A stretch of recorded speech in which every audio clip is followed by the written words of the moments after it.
So in talking about isolation, there's a push from Victorian workers to get work from home rights established in law. And apparently they're one of the few states that currently have no work from home legislation or protection. And the suggestion is in the laws under consideration is that you'll get at least 2 days a week work from home if it's reasonable for them to do so. Now, I remember back in about 2000, between 2010 and 2015, there were workplaces that had work from home, but well, not constraints, policies. That's the word.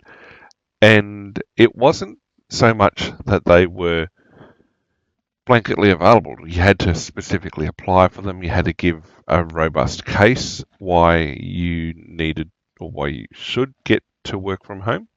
And there were concerns about how that was going to fit in the existing managerial style. Now, clearly, come 2020 with and lockdowns and everything else, COVID-19 certainly really pushed forward the whole work from home viability for a lot of jobs, and a lot of people realised that, you didn't need to be in the office to do the actual nuts and bolts of the job, but not being in the office meant you missed out on a lot of social interaction, you missed out on a lot of stuff that wasn't necessarily documented as well. There was a lot of that informal interaction, that informal exchange of ideas and information and tasks and things that went missing when you went to work from home. But at the same time, there are also benefits for working from home, cost and all the other bits and pieces. It just means you need to adjust your management style, and there is also a level of trust. So back in 2010, 2015, I'd encountered a system where I'd actually applied for work from home for a period associated with a couple of tasks. It was knocked back. Fair enough. I applied. I tried. I had a co-worker who had applied 2 or 3 times before me and after me. Eventually, they were granted work from home with the occasional you'd be in the office X number of days per month. But that was driven by the fact that they moved. They moved a couple of hours down the road. And because the sector in which we work, or the little industry in which we work, had very, very few available workers out in the unemployment space, they weren't guaranteed to get the job. They were kind of public service. And yeah, the idea of public service being granted work from home at that time was unthinkable. But they were eventually granted a work from home program, and there was probably a good 6 to 18 months where there was a lot of teething troubles.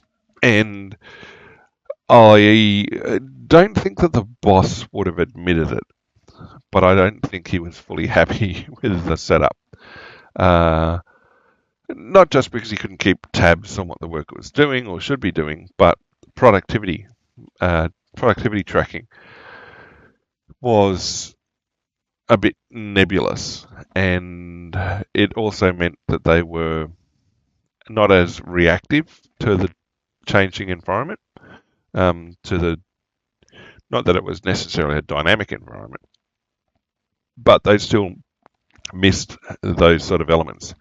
So, I mean, it was good for them because they stayed with family, stayed with a job, but in practical terms, it should have been considered a brand new job with different deliverables, because there's no way they found boss or worker to run it the same job in the office and remotely without there being significant change. So it's good that they're allowing or they're encouraging, allowing it in legislation, the concept. It's certainly, I think it's a reality, and it was one that, COVID really kicked into high gear. People had always looked sideways at people who'd requested work from home before that, but it's certainly becoming a discriminator when people go and apply for jobs. The idea of remote work, saving time, saving money. I mean, if you're going to commute half an hour to an hour a day, or even a half an hour to an hour in each direction, then why not do what you can to minimize that? You may as well basically get another 3 hours of viability during the day if you're working from home. The drawback is, as my co-worker found out, and certainly as a lot of people found out during COVID, and I also found when I had the ability to do a little bit of work from home from time to time,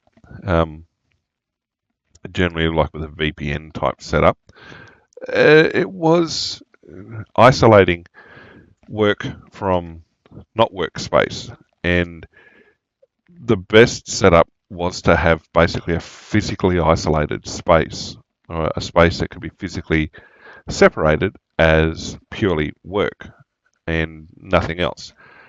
Because there actually came almost a psychological effect of not being able to separate work from home. And whilst, yep, the money savings were great, eventually it starts nagging at you that you can't separate work from who you are and what you are. I mean, the first article we looked at today had the first person talking about having this inability, or had just feeling like they're a cog in the machine, that their only purpose was to work. Even when at home, there was no real wind down or anything like that. And if you're working from home, it can also become an expectation. You're reachable all the time, which then also plays into problems. I guess it's more a managerial problem. But I have seen it where it's just gives an excuse for poor management techniques and practices to blossom. And, well, that's not helpful for anyone.